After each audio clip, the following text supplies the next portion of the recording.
नमस्कार विद्यार्थी मित्रांनो, स्वागत आहे तुमच्या सर्वांचं विदर्भ आयच्या सरळ सेवा यूट्यूब प्लॅटफॉर्मवरती. बघा, आता पण आपल्याला असं वाटतं की तलाठी भरतीसाठी काय महत्त्वाचं आहे, काय नाही महत्त्वाचं आहे, कोण कंडक्ट करेल, शिवाय पेपर कसा होईल, पेपरचं पॅटर्न कसं राहील, या सगळ्या गोष्टीबद्दल आपल्याला अजूनही खूप सारे कन्फ्युजन आहे. तर बघा, आणि त्यातल्या त्यात इंग्लिश विषय म्हटला की थोडंसं पोरांना कन्फ्युजन हे राहतंच. बघा, आपण प्रत्येक लेक्चर घेताना अगदी इझी टू हार्ड वेकडे जातो. तसंच आपण या पूर्ण लेक्चर्समध्ये किंवा बॅचेसमध्ये सुद्धा आपण असंच घेणार आहे, अगदी सिंपल पासून तर हार्डकडे. बघा, या लेक्चरमध्ये जर का तुम्हाला थोडंसं काही वाटत असेल तर बघा, इथे आपण काय घेणार आहे तर सिलेबसचं इंट्रोडक्शन किंवा सिलेबस कसा आहे आपला एक छोटंसं डिकोडिंग आपण घेणार आहे. याच्या पूर्वीच्या लेक्चरमध्ये जर का तुम्ही पाहिलं असेल तर मी तुम्हाला सांगितलं होतं की कुठल्या टॉपिकमधून किती क्वेश्चन्स येतील आणि क्वेश्चन्सचा सुद्धा एक पेपर कसा येईल, कुठल्या टॉपिकमधून प्रश्न तर येत आहे, तर फिल इन द ब्लँक्सच्या फॉर्मॅटमध्ये येतोय, कशा फॉर्मॅटमध्ये येतोय हे पण मी तुम्हाला लास्ट लेक्चरमध्ये एक्सप्लेन केलं. बघा, या लेक्चरमध्ये आपण एक सिलेबसचं डिकोडिंग घेतोय. बघा, थोडं जरी कन्फ्युजन असेल तर मला सांगा. बघा, छोट्या छोट्या ट्रिक्सनी आपण इंग्लिश अगदी सोपं करायचं इथे ट्राय करूयात. आणि इंग्लिशमध्ये काय असतं माहिती आहे का, कन्फ्युजन खूप जास्ती राहतं, रूल्स खूप जास्ती राहतात. एखाद्या वेळेस वाटतं की मला वोकॅब्युलरी लक्षात नाही राहत आहे, तर बघा, तुमच्यासाठी अगदी छोट्या छोट्या ट्रिक्स आणि शिवाय कसं लक्षात ठेवायचं हे पण मी तुम्हाला इथे सांगणार आहे. बघा, या लेक्चरमध्ये आपण छोटंसं एक सिलेबसचं डिकोडिंग घेणार आहे, ज्याने तुम्हाला इंग्लिश अगदी सोपं वाटायला लागेल आणि आपण सोपं करून द्यायचाच प्रयत्न करूयात. तर बघा, आणि बघा, आता जर का तुम्हाला अशाच सोप्या सोप्या गोष्टींच्या सगळ्याच टॉपिकच्या तलाठी भरतीसाठी जर का अपडेट्स पाहिजे असतील तर विदर्भ आयच्या सरळ सेवा ॲप्लिकेशनला तुम्ही डाउनलोड करू शकता. आणि ॲप्लिकेशन डाउनलोड केल्यावर त्यामध्ये तुम्हाला 2 वेगवेगळे कोर्सेस सुद्धा मिळतील, म्हणजेच कुठले, महाराष्ट्र पोलीस भरती आणि महाराष्ट्र तलाठी भरती. बघा, आपण दोन्ही पण याच्यात काय घेऊयात की आपल्याला सगळ्यात पूर्वीत अभ्यास कसा करायचा आहे आपल्याला हे महत्त्वाचं आहे, कुठं करायचं आहे हे तुम्हाला लक्षात घेणं गरजेचं आहे. बघा, जितकं तुम्ही ट्रस्टेड प्लॅटफॉर्म चॉईस कराल तितकं तुम्हाला एक्सपोजर जास्त मिळेल. बघा, आपल्या बॅचेसमध्ये आपण नुसतं लेक्चर्सच घेऊन सोडणार नाही आहोत, तर आपल्याला PYQचं पूर्ण PYQ अनालिसिस घ्यायचं आहे, शिवाय आपल्याला पूर्ण याचे डिटेल स्टडी करायचं आहे. काही गोष्टी कशा असतात माहिती आहे का, नुसतं रूलच घेऊन चालत नाही, काही महत्त्वाच्या सुद्धा गोष्टी घ्यायच्या असतात. बघा, या लेक्चरमध्ये तात्पुरतं तरी मी तुम्हाला सिलेबसचं डिकोडिंग देत आहे की सिलेबस कसा डिकोड झालेला आहे, पण आपण अगदी बेसिक पासून सुद्धा काही लेक्चर्स घेऊया. नेक्स्ट लेक्चर आपलं अगदी बेसिक राहणार आहे, जे तुम्ही नक्की बघा. बघा, आता आपण या लेक्चरमध्ये काय घेणार आहे की आपल्या सिलेबसचं डिकोडिंग मात्र कसं केलं गेलेलं आहे, तर ते बघा. सगळ्यात पूर्वी आपल्या सिलेबसचा मुख्य आणि कन्फ्युजिंग पार्ट म्हणजे टेन्सेस. खूप बरं, टेन्सेसमध्ये खूप जास्ती कन्फ्युज असतात आणि यावरती 2 किंवा 3 प्रश्न हे सहसा विचारले जातातच, कन्फर्म विचारले जातात. ठीक आहे, तर बघा, आता यामध्ये टेन्सेसमध्ये पण काही सब टॉपिक्स आहे. आपण याच्यात फक्त लक्षात घेऊयात की सब टॉपिक्स किती, शिकायचं काय काय मुळात तो आपण इथे आराखडा काढून घेऊया की आपल्याला शिकायचं काय. मग आपण अगदी बेसिक पासनं तर कॉम्प्लेक्सकडे सगळे टॉपिक्स हळूहळू घेऊयात. शिवाय प्रत्येक टॉपिक नंतर आपण त्याचे काही एक्झाम्पल्स म्हणजे टेस्ट सुद्धा घेऊया, काही एक्झाम्पल सुद्धा घेऊया, काही पेपर सुद्धा घेऊयात, म्हणजे तुम्हाला त्याबद्दल ॲनालिसिस करायला की आपण किती शिकलोय ते इझी जाईल. शिवाय आपण एरर स्पॉटिंग सुद्धा करूयात की एरर आपण कुठे कुठे आपण चुकतोय ते पण आपण इथे घेऊयात. बघा, सगळ्यात पूर्वी तर आपल्याला आहेत टेन्सेस. टेन्सेसचे वेगवेगळे टाईप आहे, प्रेझेंट सिम्पल, कंटिन्युअस. बघा, गोष्टी आपण मराठीत घ्यायला गेलो तर चालू आहेत, चालूच राहिली घडामोडी, आपण एका जागी उभे आहोत तर काय present tense. She is there, ती तिथे आहे, ती तिथे होती, ती तिथे असणार आहे, अशा 3 भागात आपण बोलत असतो. बघा, आपण असं नॉर्मल बोलतो का ती तिथे आहे, एवढंच बोलून आपण जेव्हा सोडतो का नाही, जेव्हा आपण कोणाला बोलत असतो आपण सांगतो ती तिथे त्यावेळी होती, ती तिथे त्यावेळी असेल. मी उद्या 7ला अमरावतीला असेल, असेल आहे का नाही, होती का नाही, असेल मध्ये आपल्याला बोलायचं आहे. असं वेगवेगळ्या टप्प्यात आपण इथे बोलत असतो. बघा विद्यार्थी मित्रांनो, इथे घेताना आपण एवढे टेन्सेस घेऊया, म्हणजे आपण टेन्सेसची सिक्वेन्स सुद्धा घेऊया. बघा, past simple, continuous, future, perfect continuous tense, continuous perfect tense, असे घेऊया. बघा, past, perfect, continuous, future, present, अशा सगळ्या गोष्टी तुम्हाला खूप कन्फ्यूज करत असतील. तर या सगळ्या गोष्टीला इझिली कसं डील करायचं हे आपण आपल्या लेक्चर्समध्ये घेऊया. बघा, टेन्सेस जेव्हा तुम्ही शिकायला जाता, जेव्हाही तुम्ही टेन्सेस शिकायला जाता त्याच्या पाठीमागे येतात ते मोठे मोठे असलेले रूल्स जे तुम्हाला करतात कन्फ्यूज, किंवा हा रूल आहे आता कसं व्हायचं, इथे तर हा रूल लागतो तो रूल लागतो. तर बघा, साध्या साध्या आपण इथे 4 रूल, हे रूल्स प्रत्येका टेन्सचे वेगवेगळे रूल असतात मित्रांनो. बघा, इथे आपण एक सिंपल रूल जे PYQच्या नुसार दरवर्षी विचारला गेलेले आहेत त्यांना आपण डिस्कस करूया. बघा, पहिला रूल काय आहे, हॅबिच्युअल ॲक्शन्स, म्हणजे ज्या गोष्टी होतच राहतात, कंटिन्युअस असतात. बघा कसं, तर बघा, प्रेझेंट सिंपल टेन्स आणि प्रेझेंट सिंपल टेन्सचा जो सब्जेक्ट असतो त्याला आपण हॅबिच्युअल ॲक्शन्स, म्हणजे ज्या गोष्टी आपल्या हॅबिटमध्ये कंटिन्युअस असतात, आपण ते इथे घेऊयात. बघा, मग काय येतो, third person singular plus verb. मग आपण इथे काय टाकतो, वर्बचा फॉर्म टाकतो. म्हणजेच काय, हॅबिच्युअल ॲक्शन म्हणजे कुठली ॲक्शन आपण होत आहे, हॅबिट आहे आपल्याला त्या गोष्टीची, हॅबिच्युअल आहे आपण त्या गोष्टीसोबत. तर आपण काय घेणार आहे, हॅबिच्युअल ॲक्शनचा पहिला रूल आहे. तिथे आपण काय घेतो, तर प्रेझेंट टेन्सचा जो सिंपल सब्जेक्ट घेतो, त्याच्यानंतर आपण तिथे थर्ड पर्सनला सिंग्युलर ठरवतो. जो तिथे तिसरा पर्सन असेल त्याला आपण सिंग्युलर घेऊ. मग आपण वर्ब लावायचं आणि मग ॲज आणि एस लावायचं. असं आपण इथे चेंजेस करू शकतो. बघा, मग येतं ॲक्शन हॅपनिंग नाऊ. कोणती गोष्ट जर का आत्ताच घडत आहे, म्हणजे घडत आहे, चालू आहे, की मी आत्ता चहा पिणार आहे, तर तिथे काय लागते की present continuous am is are आणि वर्बला ING.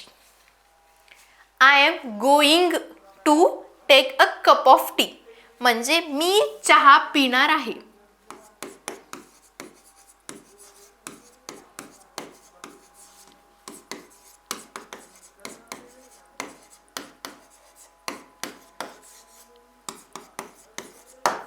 I am going to take. बघा, हा रूल सॅटिस्फाय झाला का. Present continuous am is are लागला का, एम सब्जेक्टाला एम इज आर लागला, एम लागला आणि वर्बला ING लागला. गो हा आपला इथे वर्ब आहे आणि त्याला काय लागला, ING हा फॉर्म लागला. बघा, पुढे आपण घेऊया की कंप्लीट ॲक्शन विथ रिझल्ट. पूर्ण ॲक्शन संपली आणि त्याचा रिझल्ट पण आलाय.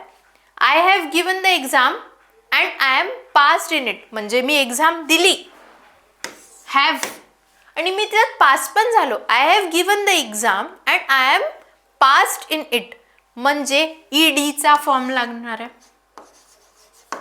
म्हणजे V3 साईडला आपण जाणार आहोत. आय हॅव पास्ड म्हणजे मी तर एक्झाम तर दिलीच होती, ही तर मला मान्य आहे, पण मी त्यामध्ये पास पण झालो.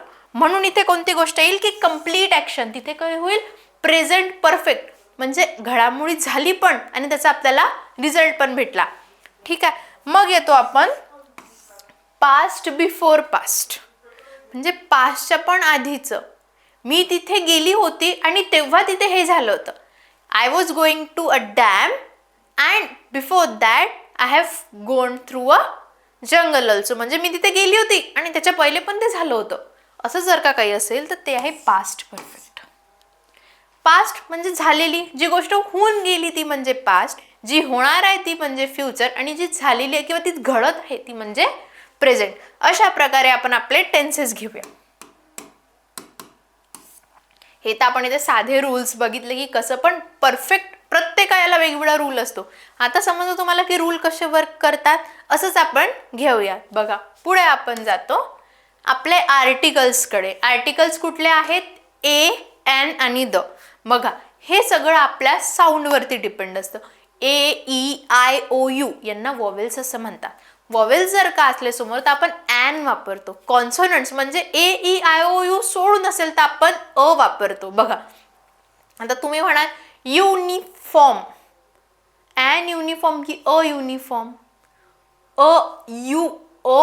तर मग काय जातो, तो साऊंडवरती असतो बेस्ट, म्हणून आपण ए साईडला जातो.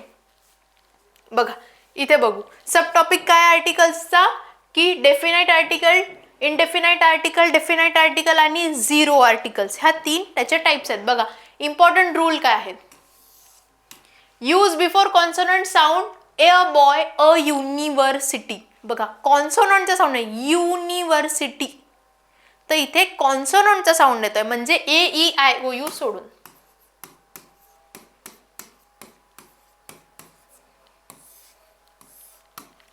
AEIOU सोडून जर का कोणती गोष्ट येत आहेत त्याच्यासमोर आपण ए लावतोय. आता तुम्ही म्हणाल इथे तर यू आहे, इथे तर यू आहे, मग याच्या पुढे एन का नाही लागला, तर त्याचा येणारा साऊंड युनिव्हर्सिटी. ठीक आहे, तर इथे कशाचा साऊंड येतोय य, युनिव्हर्सिटी असं. ठीक आहे, मग अ बॉय, बॉय AEIOU सोडूनच आहे, कॉन्सोनंटच आहे. मग आपण येऊया दुसऱ्या रूलकडे, an is use before vowel. An is use before vowel, जे पण वॉवेल्स असतात म्हणजे AEIOU यांच्यासमोर आपण काय लागतो, एन लावत असतो.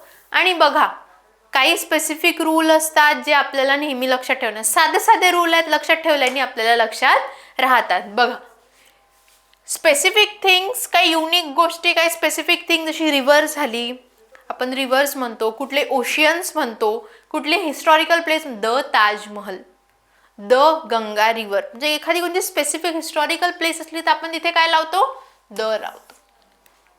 आलं का लक्षात, तिथे आपण काय लावतो, द लावतो.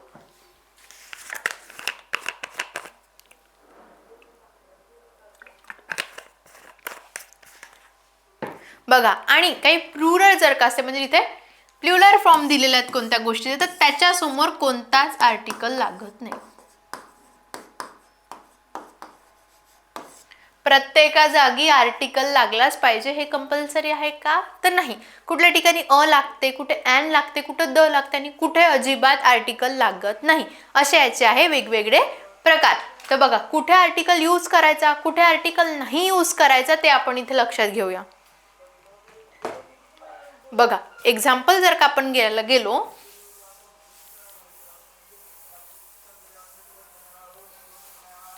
तर पहिला आहे शी इज अ डॉक्टर. बघा she is a doctor, a doctor D म्हणजे कॉन्सोनंट गेला म्हणून त्याच्यासमोर काय लागलं, त्याच्यासमोर काय लागलं, अ लागलं. She bought an umbrella, an AEIOU. ठीक आहे, इथे पण तसं काय लागलं, AEIOU होता पण याचा साऊंड अ अम्ब्रेला, तर म्हणून काय आलं याच्यासमोर ॲन आलं. बघा she is the tallest girl, the tallest, tallest म्हणजे स्पेसिफिक झाले त्या गोष्टी, मुलगी उंच आहे पण खूपच उंच आहे, हे काय झालं त्याला स्पेसिफाय करणं झालं म्हणून इथे काय आलं, द आलं. मग बघा honesty is the best policy, no article before honesty. Honesty काय दाखवत, एक स्पेसिफिक गोष्ट दाखवत आहे की ती मुलगी खूप जास्त प्रामाणिक आहे, म्हणजे काय ऑनेस्ट आहे.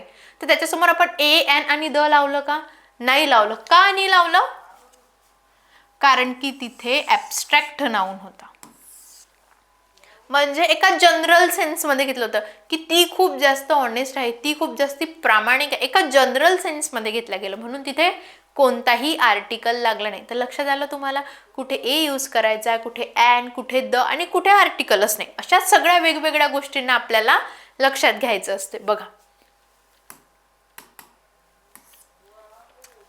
गोष्टी अगदी कन्फ्युजिंग वाटणार आहे, लक्षात नाही पण येणार आहे, कन्फ्युजिंग पण वाटणार आहे, पण हा आपण नुसतं सिलेबसची डिकोडिंग घेतो. मी तुम्हाला वारंवार सांगते हा आपला सिलेबस आहे, आपण अजून शिकण्याला सुरुवात केलेली नाही. आपण नुसतं सिलेबसमध्ये काय काय आपल्याला शिकायचं आहे ते घेऊयात. जेव्हा आपण शिकूयात तेव्हा आपण जेव्हा बेसिक पासून तुम्हाला गोष्टी मी सांगत जाईल तेव्हा तुम्हाला लक्षात येत राहील की कुठे काय यूज करायचं. बघा इथे आपण अकॉर्डिंग टू सिलेबस काय काय घेणार आहोत ते तर बघूयाच, पण याची सुरुवात कशी करायची हे आपण सगळं बघतोय. बघा आणि याच सुरुवातीसाठी तुम्हाला आपल्या बॅच मध्ये यावं लागेल, म्हणजेच आपला कोर्स. बघा विदर्भ आयएएस आपल्यासाठी तलाठी भरती म्हणून एक कोर्स घेऊन आलाय, ज्या कोर्समध्ये आम्ही तुम्हाला व्हिडिओ लेक्चर्स, नोट्स आणि टेस्ट हा सर्व प्रोव्हाइड करतोय. प्रत्येक लेक्चर तुम्हाला लाईव्ह आणि रेकॉर्डेड फॉर्म मध्ये राहील. बघा कसं आहे माहिती आहे का, सिलेबसचं डिकोडिंग तर आपण सांगून देतो, पण त्या डिकोडिंग पेक्षा कसं असते, जर का आपण असं गेलो की स्टेप बाय स्टेप तर ते अगदी इझी वाटतं. सिलेबस जर का आपण पाहायला गेलो तर आपल्याला अगदी कठीण वाटतं, बापरे एवढ्या गोष्टी शिकायच्यात. पण जर का आपण बेसिक पासून ते ॲडव्हान्स पर्यंत शिकत राहिलो तर आपल्याला ते अगदी सोपी वाटतं. आणि ह्याच गोष्टी आपण अप्लाय करणार आहोत आपल्या तलाठी भरतीच्या कोर्समध्ये. याबद्दल तुम्हाला काही अधिक इन्फॉर्मेशन पाहिजे असेल, जसं मी पूर्वी सांगितलं, तुम्ही आपल्या ॲप्लिकेशनला सुद्धा डाउनलोड करू शकता. आमच्या यूट्यूब चॅनल आणि टेलिग्राम चॅनलशी सुद्धा तुम्ही या अपडेटसाठी जुळलेले राहा. बघा, पुढचा म्हणजे subject verb adjective. Subject verb agreement, sorry not adjective, agreement. बघा, यामध्ये काय घेऊया आपण की कुठे सिंग्युलर, कुठे प्लुरल. सिंग्युलर म्हणजे एक, प्लुरल म्हणजे अनेक. एक आणि अनेक, अ कॅट आणि द कॅट्स.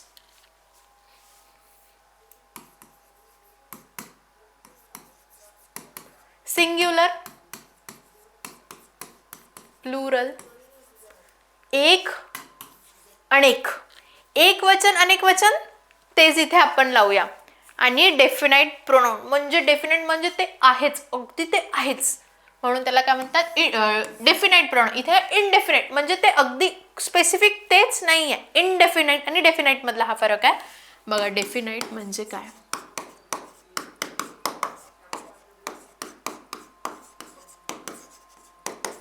किंवा आपण म्हणतो स्पेसिफिक म्हटलं निश्चित गोष्ट, निश्चित आहे. आणि इनडेफिनाइट म्हणजे निश्चित नाही आहे. बघा, इथे आयदर, ऑर, नायदर, नॉर असे कलेक्टिव्ह नाउन यूज करायला पाहिजे. नॉर म्हणजे आपण एक एक्झाम्पल घेऊया नॉर वरती. बघा कसं, I have taken a cup of T, I have taken a cup of T nor a cup of coffee. म्हणजे न मी चहा घेतला न मी कॉफी घेतली. ठीक आहे, म्हणजे ना मी चहा घेतला ना कॉफी घेतली. नायदर ऑर, आयदर मी चहा पण घेऊ शकते, मी कॉफी पण घेऊ शकते. Either I can take a cup of tea or a cup of coffee. म्हणजे मी एक तर चहा पण घेऊ शकते आणि कॉफी पण घेऊ शकते. माझ्याकडे आता काय आहे, ऑप्शन्स आहेत. सिंग्युलर आणि प्लुरल सुद्धा आपण याच्यात लक्षात घेऊया, म्हणजे एक वचन आणि अनेक वचन. बघा, रूल जर का घ्यायला गेलो तर जेव्हा सेंटेन्समध्ये सब्जेक्ट, ऑब्जेक्ट अशा गोष्टी असतात, ह्या आपण आपल्या बेसिक लेक्चरमध्ये घेऊया, सिलेबसच्या इंट्रोमध्ये नाही. बघा, यामध्ये सिंग्युलर जो सब्जेक्ट असते त्याला सिंग्युलर जो सब्जेक्ट असते त्याला आपल्याला वर्ब फॉर्म करायचं असते. म्हणजे कसं, he runs, he run, he ran, he runs. म्हणजे आपल्याला काय करायचं, सिंग्युलर सब्जेक्ट आहे, याला सिंग्युलर वर्ब करावं लागते. म्हणजे ही रन्स असं टाकायचं. मग आपला दुसरा रूल काय आहे की words like each, everyone, somebody हे सिंग्युलर वर्ब आहे. ईच एकाला दर्शवतो, एव्हरीवन ग्रुपला, collectively. Everyone was going to examination म्हणजे सगळेच एक्झामिनेशनला जात होते. म्हणजे हा प्लुरल फॉर्म होणार आहे का, अनेक वचनी जाणार आहे का, हा नाही, हा एक वचनीच जाणार आहे. तसंच आपण गेलं समबडी, कोणीतरी, somebody came and give me a glass of water, a bottle full of water. म्हणजे कोणीतरी आला आणि त्यांनी मला एक बॉटल पूर्ण पाण्याने भरून दिली, असा याचा एक्झाम्पल होतो. मग बघा, verb agrees with nearest subject in neither आणि ऑर. वर्ब काय करतो, आपल्या याच्यात जवळपास जो सब्जेक्ट असतो त्याला नायदर असं होऊ पण शकतं आणि नाही पण होऊ शकत, अशी आपल्याला शंका निशंका इथे आपल्याला समजते. पुढे बघा, एक्झाम्पलने तुम्हाला गोष्टी क्लिअर होतील. एक्झाम्पल काय म्हणते, एव्हरीवन इज हॅपी, सगळे खुश आहेत. म्हणजे एक जण खुश आहे का, किंवा पूर्ण जूनमधून फक्त 2-3च खुश आहेत का, नाही, सगळेच खुश आहेत. म्हणजे हे काय झालं, सिंग्युलर वर्ब. सिंग्युलर, प्लुरल त्याला दर्शवत नाही. मग आपण काय होतो, either Ram or his friends are guilty. एक तर राम गिल्टी आहे किंवा त्याचे कोणते मित्र गिल्टी आहेत. एक तर राम किंवा त्यांचे मित्र असं दर्शवत आहे. इथे काय दर्शवत आहे, or. One of the student is absent म्हणजे स्टुडंट्स पैकी कोणीतरी एक हा ॲबसेंट आहे. वन ऑफ द स्टुडंट्स म्हणजे इथे जेवढे स्टुडंट तुम्ही बसलेले आहात त्यापैकी कोणीतरी एक जण काय इथे ॲबसेंट आहे असं इथे लक्षात येते. बघा, समजली का तुम्हाला वर्बची वेगवेगळ्या ठिकाणी असलेली अरेंजमेंट. प्रत्येक वर्ब जेव्हा वेगवेगळ्या ठिकाणी जातो तेव्हा त्याला काय असते, वेगवेगळी अरेंजमेंट लागत असते. कुठे सिंग्युलर टाईपला जात असतो, कुठे प्लुरल टाईपला जात असतो, कुठे त्याचा वर्बचं फॉर्म असतं, कुठे आयदर ऑर वापरला जातो. असा वेगवेगळ्या ठिकाणी वेगवेगळ्या वर्बचे आपल्याला काय लागते, अरेंजमेंट लागत असते. बघा पुढे जाऊयात आपण. ऍक्टिव्ह आणि पॅसिव्ह व्हॉइस एकदम हायलाइटेड, इम्पॉर्टंट, अगदी VVIP इम्पॉर्टंट असा हा टॉपिक आहे. यावरती प्रश्न दरवर्षी विचारला जातो म्हणजे जातोच.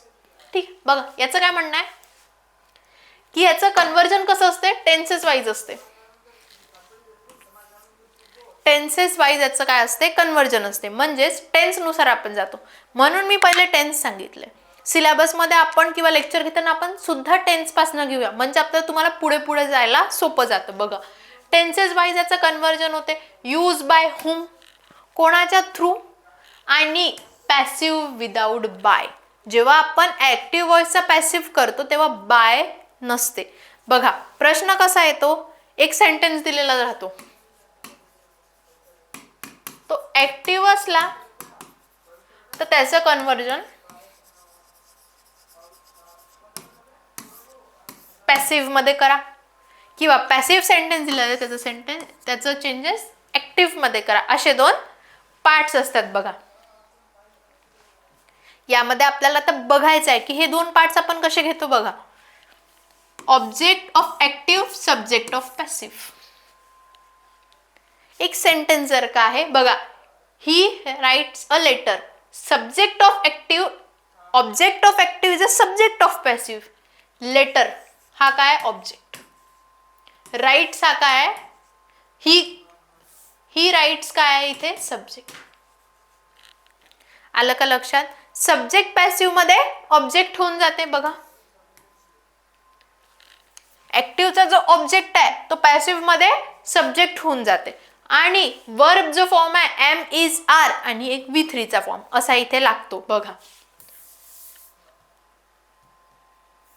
एक्झाम्पल घेऊया. He writes a letter, a letter is written by him. Active voice काय आहे, he writes a letter. Passive काय, आपल्याला त्याला चेंज करायचं, म्हणजे जो ऑब्जेक्ट आहे त्याला काय करायचं आहे, सब्जेक्ट बनवायचं आहे. A letter is written by him, V3 चा फॉर्म झाला.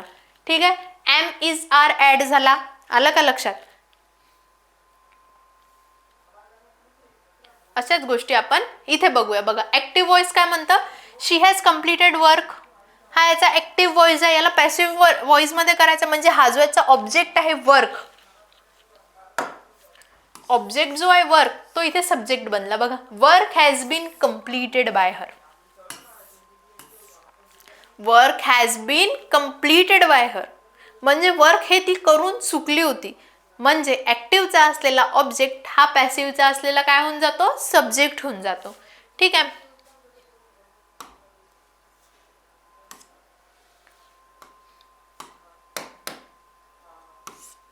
पुढे आपण येऊया डायरेक्ट आणि इनडायरेक्ट स्पीच. जसं मी तुम्हाला सांगितलं की ऍक्टिव्ह आणि पॅसिव्ह व्हॉइस हे महत्त्वाचे आहेत, तसंच डायरेक्ट आणि इनडायरेक्ट स्पीच सुद्धा महत्त्वाचे आहेत. यावर सुद्धा 2 किंवा 3 प्रश्न हे विचारले जातात. याचे महत्त्वाची गोष्ट काय आहे, स्टेटमेंट, क्वेश्चन्स, कमांड आणि टाइम वर्ड चेंज. वेळेचे जे वर्ड असतात टुडे, टुमॉरो, नाउ अ डेज हे बदलतात. पहिली गोष्ट. तर दुसरी गोष्ट म्हणजे कमांड्स असतात. कर, कमांड म्हणजे मी तुम्हाला कमांड देतो, तुम्हाला हे लेक्चर बघायचंच आहे, ही काय झाली, कमांड झाली. मग येतं क्वेश्चन्स, काही प्रश्न विचारले जाऊ शकतात, आणि काही स्टेटमेंट असं म्हणजे काही नॉर्मल स्टेटमेंट सुद्धा असतात. बघा इम्पॉर्टंट रूल काय आहे याच्यात, इम्पॉर्टंट रूल काय, प्रेझेंटला पास्ट मध्ये करावं लागतं. ठीक आहे. डायरेक्ट इनडायरेक्ट मध्ये प्रेझेंटला पास्ट मध्ये करावं लागतं. म्हणजेच एम इज आर, मी इथे आहे, हे प्रेझेंट आहे, मी इथे असणार किंवा मी इथे होते. असणार असलं तर कंटिन्युअस, मी इथे होते म्हणजे काय झालं, पास्ट. म्हणजेच एम इज आर ला काय झालं, आपण वॉज वेअर मध्ये कन्वर्ट केलं. Am is are direct indirect मध्ये एम इज आर हे कशात कन्वर्ट होऊन जातं,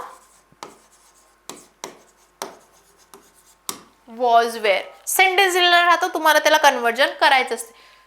change pronoun according to subject. जो सब्जेक्ट असेल त्यानुसार जो हेल्पिंग प्रोनाउन असतो, म्हणजे नाउन, प्रोनाउन हे सगळं बेसिक्स आहे, हे तुम्हाला घेऊया आपण आपल्या बॅच मध्ये.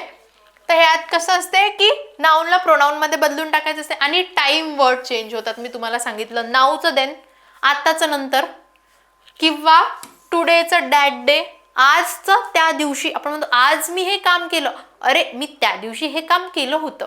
अशा दोन वेगवेगळ्या टर्मिनॉलॉजीज असतात बघा.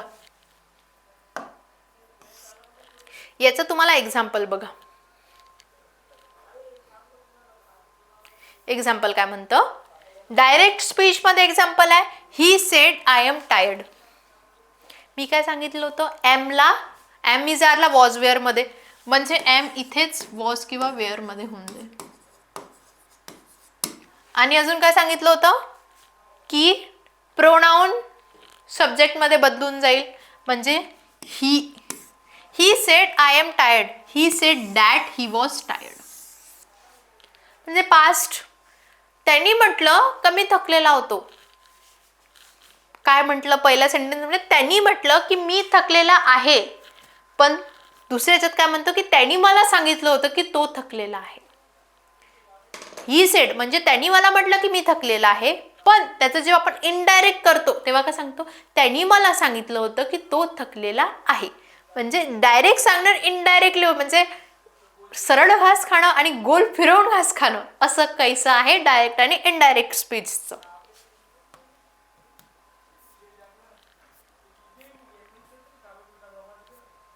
बघा आणखी महत्वाचा पॉइंट, यावरती 2 प्रश्न आहेत. क्वेश्चन टॅग म्हणजे कोणत्या गोष्टीच्या मागे क्वेश्चन टॅग लावायचा, म्हणजे प्रश्नचिन्ह कसं वापरायचं. प्रश्नचिन्ह पॉझिटिव्ह आणि निगेटिव्ह याचे 2 पार्ट असतात. पॉझिटिव्हला नेहमी निगेटिव्ह, सेंटेन्स जर का पॉझिटिव्ह असला तर त्याला निगेटिव्ह टॅग लागतो, सेंटेन्स जर का निगेटिव्ह असला त्याला पॉझिटिव्ह टॅग लागतो.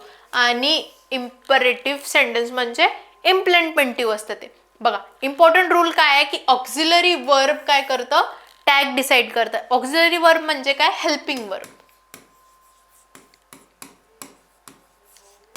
असा वर्ब जो सेंटेन्सला काहीतरी मिनिंगफुल असायला मदत करतोय, तो डिसाइड करतो की टॅग कोणता लागणार आहे. एक्झाम्पल्स लक्षात ठेवूया. बघा sentence affirmative, tag negative.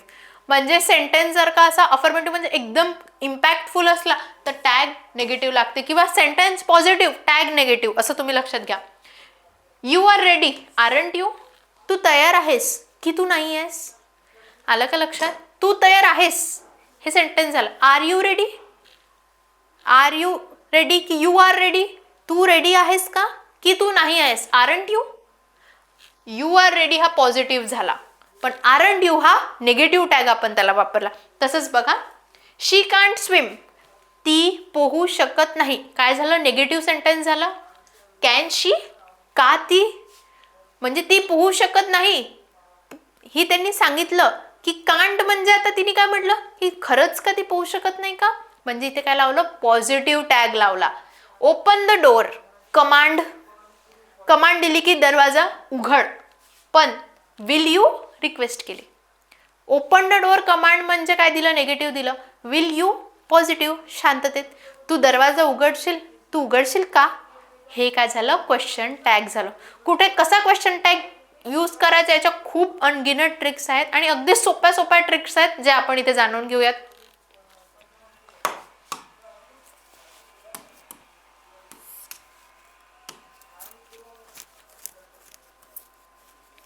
Punctuation म्हणजेच आपण मध्ये मध्ये यूज करणं गेलेले कॉमाज, ॲपोस्ट्रॉफी, क्वेश्चन मार्क, ह्या सगळ्या आपण कुठे सेंटेन्सला मिनिंगफुल व्हायसाठी कॉमा, क्वेश्चन मार्क, फुल स्टॉप आता हा लागतोच. ठीक आहे. आणि याचे खूप महत्वाचे रूल्स आहेत. कुठे क्वेश्चन मार्क लागतो, प्रश्न असला की क्वेश्चन मार्क लागतो, प्रश्न असला की क्वेश्चन मार्क. अरे बाप रे, असं जर का सडन इमोशन आहे तर एक्सक्लामेशन. कुठे कोणत्या गोष्टीला आपल्याला मध्ये करायचं आहे तर कॉमा. ॲपोस्ट्रॉफी म्हणजे तेवढ्याच पार्टला जर का महत्वाचं ठरवायचं आहे तर आपण ॲपोस्ट्रॉफी लावतो. ठीक आहे. अशा सगळ्या गोष्टी. महत्वाचा रूल काय आहे की बघा कोणत्या सेंटेन्सला आपल्याला वेगवेगळं करायचं असलं तर आपण इथे कॉमा यूज करतो. शिवाय ॲपोस्ट्रॉफी आपण केव्हा पोझिशन केलंच गेलं पाहिजे. आपण जेव्हा एखाद्या गोष्टीवर इम्पॅक्ट टाकतो तेव्हा त्याला काय म्हणतात, पोझिशन म्हणतात. आणि जर का आपल्याला हे लक्षात घ्यायचं आहे तर याला लागतात हे एक्झाम्पल्स. एक्झाम्पल बघा,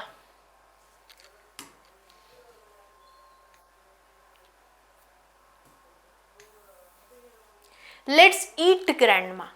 लेट्स ईट ग्रँडमा असं असतं म्हणजे चल आजी आपण जेवण करू असं असतं, तर हे मिनिंगफुल असं का नाही.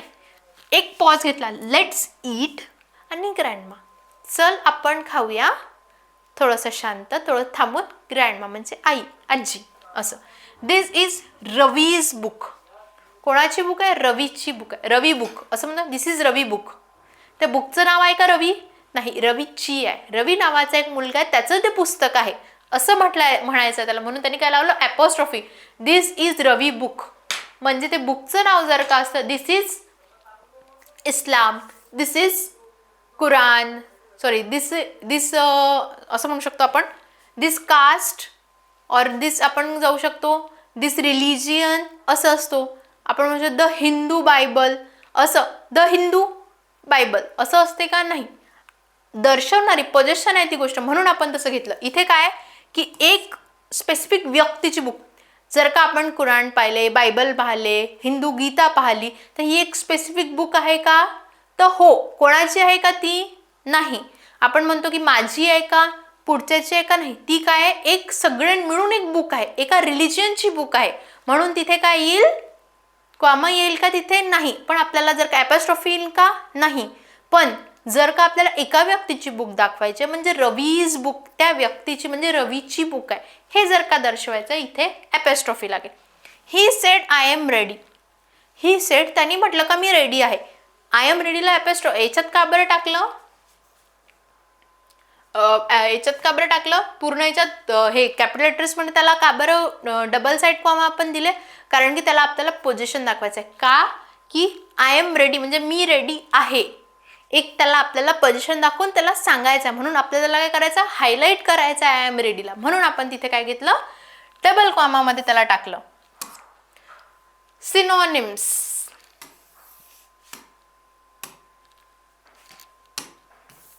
सिनोनिम्स आणि अँटोनिम्स. Synonym, antonym. सिनोनिम म्हणजे काय? समानार्थी शब्द. अँटोनिम म्हणजे काय? विरुद्धार्थी शब्द. समानार्थी शब्द म्हणजे एकच शब्दांचे सारखे मिनिंग असते आणि अँटोनिम मध्ये अपोजिट. सिनोनिम आपण आधी घेऊया. सिनोनिम काय म्हणतो की सेम मिनिंग. बिग, लार्ज, मोठं म्हणजे बिग, लार्ज मध्ये सुद्धा मोठंच होतं. ऑनेस्ट आणि ट्रूथफुल. ऑनेस्ट म्हणजे काय? आपण असं म्हणू शकतो की ऑनेस्ट म्हणजे खरा बोलणारा. खरा बोलणारा आणि ऑनेस्ट मध्ये काय फरक आहे? काहीच नाही. बिग आणि लार्ज मध्ये काय फरक आहे? काहीच नाही. असं असते ते. तेच जर का तुम्ही अँटोनिम कडे गेले तर अपोजिट म्हणजे सक्सेस आणि फेल्युअर. तो खूप सक्सेस झाला आणि तो फेल झाला. पास आणि फेल, ओल्ड आणि न्यू, अशा सगळ्या गोष्टी. इन्क्रीज आणि डिक्रीज, मोठं लहान. इथे अपोजिट मिनिंग आहे अँटोनिम म्हणजे, आणि सिनोनिम म्हणजे काय? Opposite meaning. सिनोनिम म्हणजे सेम मिनिंग, अँटोनिम म्हणजे अपोजिट मिनिंग. बघा आणखी घेऊया आपण इथे.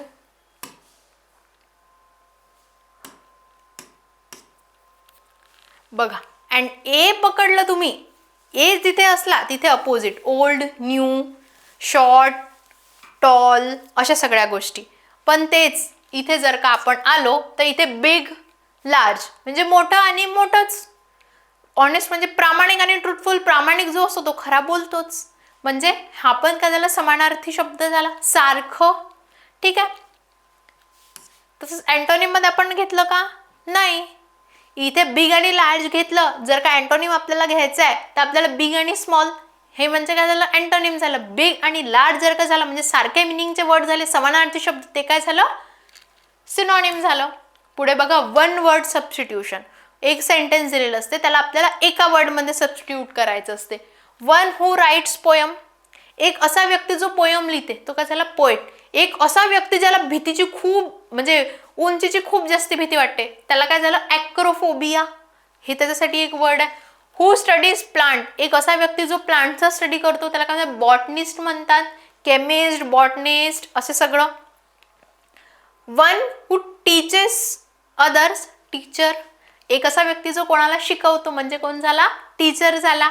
असं सगळं आहे. One who cannot be corrected, incorrigible म्हणजे एक असा व्यक्ती जो बरोबर केला जाऊ शकत नाही. म्हणजे आपण त्याला बरोबर करू शकत नाही असं असते. याचे पण काही रूल आहेत, काही म्हणजे पोझिशनला दाखवते, म्हणजे एकदम इम्पॅक्टफुल हॅबिटला दाखवते, अशा सगळ्या गोष्टी असतात. मग काही इडियम्स आणि फ्रेजेस, ह्या गोष्टी तुम्ही खूप जास्त कन्फ्युजन पण होता. आपण काही म्हणी असतात, इडियम्स आणि फ्रेजेस म्हणजे काही आपण म्हणी वापरतो, इनडायरेक्ट असतात ते. एखाद्या आपण मराठीत जरा गाडवाला गुळाची चव काय, अशा जे गोष्टी असतात तसे इथे आहे. ॲट 6s and 7s म्हणजे कन्फ्युजेस, म्हणजे मी नेहमी कन्फ्यूज असते. मी एक माझ्या 6sमध्ये पण नाही आणि 7sमध्ये पण नाही. न मी काही ठरवू शकत आहे, न मी काही विसरू शकत आहे, न मी कोणत्या गोष्टीसाठी स्टँड घेऊ शकत आहे, न मी लढू शकत आहे. अशा गोष्टीला कन्फ्युज्ड असं म्हणतात. किंवा त्याला एक फ्रेज आहे, म्हणजे एक म्हण आहे, at 6s and 7s hit the nail on the head. म्हणजे एक ॲरो घ्यायचा आणि अगदी पॉइंटवरती फेकायचा. Hit the nail on the head म्हणजे एक्झॅक्ट करेक्ट आन्सर दे, किंवा तू त्या गोष्टीवर एक्झॅक्ट काहीतरी उत्तर दे. ह्या गोष्टीचं काय म्हणून म्हणतात त्याला, hit the nail on the head.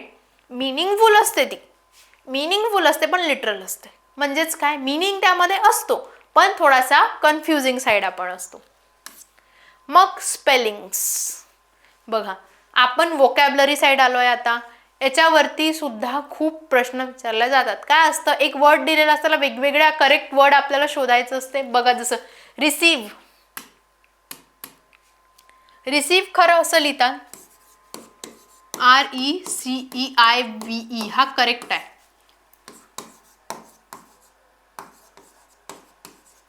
असं सुद्धा लिहू शकतात, हे काय झालं, रॉंग झालं. असं सुद्धा असू शकते,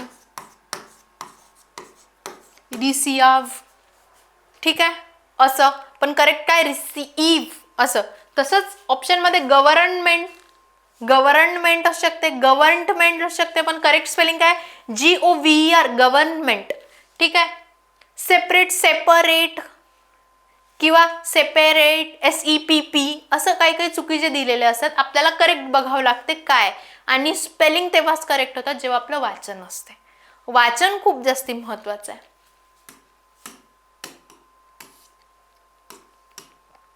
मग आपण येतो फिल इन द ब्लँक्स. काही सेंटेन्स दिलेले असतात आपल्याला, त्याच्यामध्येच फिल इन द ब्लँक्स असतात. त्या फिल इन द ब्लँक्समध्ये आपल्याला आर्टिकल्स, प्रेपोजिशन्स, कुठे वर्ब आणि कुठे ॲडजेक्टिव्हज, हे सगळे आपल्याला काय करावं लागतात, प्लेस करावे लागतात. बघा, she is fond of music, he has finished work.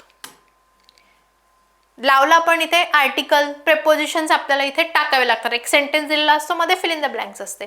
तर आपण हे जेव्हा आर्टिकल्स, प्रेपोजिशन्स मध्ये घेतो तेव्हाच आपण याची प्रॅक्टिस घेऊया.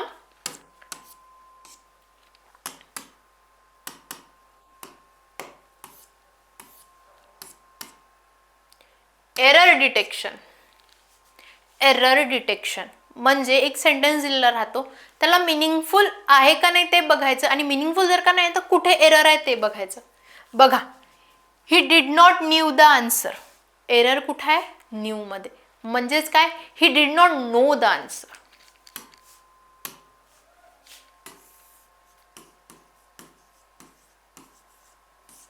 वर्बचे फॉर्म इथं चुकलेले होते, न्यू हा चुकीचा. एरर कुठे आहे, न्यू मध्ये आहे, इथं नो पाहिजे. आता एरर कुठे पण असू शकतो, वर्ब मध्ये असू शकतो, आर्टिकल, प्रेपोजिशन, कुठे पण इथे एरर असू शकतो. हे गोष्ट लक्षात ठेवायची. यावर पण मॅक्झिमम क्वेश्चन येतात एरर डिटेक्शन वरती. मग आपण जाऊया सेंटेन्स इम्प्रूव्हमेंट वरती, की आपण सेंटेन्स कसा इम्प्रूव्ह करू शकतो. बघा, पहिले सिनियर किंवा ज्युनियरला प्रेफर द्यायचं, मग टू प्रिफर, मग कोणाला आपण जास्त प्रिफरन्स देतो ते पाहायचं, आणि मग कंपॅरिझन करायचं. बघा, सिनियर ज्युनियर म्हणजे जो कोणता फर्स्ट आला नंतर आला त्याला पहिले, मग आपण जातो प्रिफरन्सवर, आणि मग जातो आपण त्याच्या कंपॅरेटिव्ह रूलवर. बघा, चुकीचं सेंटेन्स काय, he is senior than me, he is senior than me. मग आपण पहिले गेलो, he is senior to me. Than वगैरे असे शब्द वापरायचे नाही, म्हणजे कंपॅरेटिव्हचे रूल वापरायचे नाहीत. ठीक आहे. कंपॅरिझन जिथे रूल आहेत तिथेच ते वापरायचे, कुठेही कंपॅरिझन करायचं नाही. कंपॅरेटिव्ह म्हणजे तो आणि मी मध्ये कंपॅरिझन नाही करायचं, टू मी सोफिस्टिकेटेड वे मध्ये करायचं. ठीक आहे. पुढे आपण जाऊया सेंटेन्सच्या रिअरेंजमेंटवर. सेंटेन्सची रिअरेंजमेंटसाठी कोणतेही रूल नाही आहे, तिथे फक्त लागतो तो लॉजिक. एक सिंपल आपला लॉजिक आणि वाचन. आपण एकदा वाचत गेलो की आपल्याला त्याच्यातला लॉजिक हा कळतो. त्याच्यासाठी कुठला रूल नाही आहे, आपण याच्याबद्दल काही लॉजिक आहेत, काही ट्रिक्स आहेत जे आपण जाणून घेऊयात पुढे. मग येतं रीडिंग कम्प्रेहेन्शन, वाचन. त्या वाचन करताना काय करायचं, सगळ्यात पहिले तर फोकस करायचं एरिया, म्हणजे एरिया ऑफ इंटरेस्ट त्यामध्ये काय, कोणत्या बाबतीत तो आपल्याला पॅराग्राफ किंवा काहीतरी स्टोरी दिलेली आहे, मग त्याची मेन आयडिया लक्षात घ्यायची की त्याचा मुख्य उद्देश काय आहे, आणि मग त्याच्याबद्दलचे वोकॅब्युलरी आपल्याला डिस्कस करायची की वोकॅब्युलरी मात्र कशी आहे. ठीक आहे. ह्या सगळ्या गोष्टीमध्ये आपण आता इथे काय घेतलं, वोकॅब्युलरी आणि ग्रामर दोन्ही घेतलं. बघा मित्रांनो, हे तुम्हाला खूप कॉम्प्लेक्स पण वाटू शकतं, लक्षात पण नाही येऊ शकत, पण हे काय आहे माहित आहे का, हा आपला सिलेबस डिकोडिंग आहे. इथे आपण सिलेबस कसा मांडला गेलेला आहे, काय काय शिकायचं हे आपण इथे गृहीत धरतोय. आपण काय शिकणार आहोत ते मी तुम्हाला इथे सांगितलं. कसं शिकणार आहोत हे आपण लेक्चर्समध्ये बघूया. अगदी बेसिक पासून ह्या जेव्हा गोष्टी आपण शिकू हळूहळू, तसंही बघा एकदम तर काही लक्षात येणार नाही आहे. इंग्लिश थोडंसं कॉम्प्लेक्स आहे. प्रश्न तुम्हाला सगळे रूल्स येऊन पण तुमचे प्रश्न चुकायचे चान्सेस असतात. म्हणून काय लागते, प्रॅक्टिस, डेडिकेशन आणि लर्निंग. शिकणं याला खूप जास्ती महत्त्वाचं आहे. जसं जसं आपण स्टेप बाय स्टेप जाऊ, आपण याच्या बेसिक टू ॲडव्हान्स जेव्हा लेवलपर्यंत जाऊ, तेव्हा तुम्हाला ह्या सगळ्या गोष्टी अगदी सोपी वाटायला लागतील. तर तुम्हाला असेच जर का आणखी ट्रिक्स किंवा आणखी लेक्चर्स हवे असतील तर तुम्ही आपल्या ॲप्लिकेशनवरती सुद्धा जाऊ शकता. यूट्यूब चॅनलला तुम्ही आमचं रेफर करू शकता आणि टेलिग्राम चॅनलला सुद्धा. सगळ्यात महत्त्वाची गोष्ट म्हणजे आपली येणारी नवीन तलाठीची बॅच, त्या बॅचमध्ये तुम्हाला अगदी बेसिक पासून तर ॲडव्हान्स पर्यंतचं पूर्ण इंग्लिश घेतला जाईल. त्याच्या टेस्ट सिरीज सुद्धा आपण कंडक्ट करू आणि PYQ ला सुद्धा आपण तिथे ॲनालाइज करू. तर काहीही डाऊट्स असल्यास आपल्या मेन चॅनलला म्हणजेच विदर्भ सरळ सेवेला तुम्ही जाऊ शकता. धन्यवाद.